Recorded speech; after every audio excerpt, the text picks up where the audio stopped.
लांजा नगरपंचायतीच्या निवडणुकीच्या प्रचाराच्या रणधुमाळीला सुरुवात झाली असून लांजा शहरातील सर्वच प्रभागामध्ये निवडणुकीची धामधूम पाहायला मिळत आहे।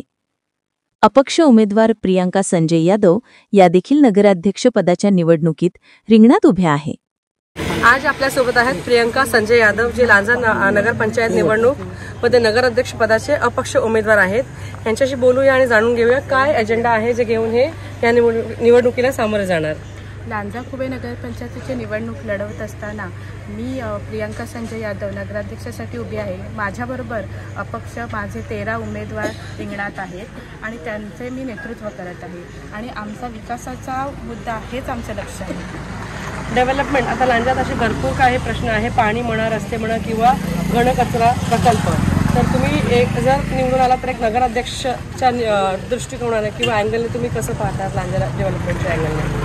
लांजा खुबे नगरपंचायतीमध्ये रस्ते, पाणी, वीज या पायाभूत सुविधा आहेतच, पण त्याचबरोबर महिला सक्षमीकरणासाठी, महिलांना रोजगार निर्मिती करण्यासाठी एक प्लॅटफॉर्म तयार करून देण्याचा आहे। त्याचबरोबर जलशुद्धीकरण प्लांट तयार करायचा आहे। परत DP प्लॅन संदर्भात जो नो डेव्हलपमेंट ग्रीन झोन आरक्षित केलेला आहे त्यात सुधारित आराखडा तयार करण्याचा माझा प्रयत्न असेल। तर हे होत्या प्रियंका संजय यादव, अपक्ष उमेदवार नगराध्यक्ष पदाचे अपक्ष उमेदवार लांजा नगरपंचायत।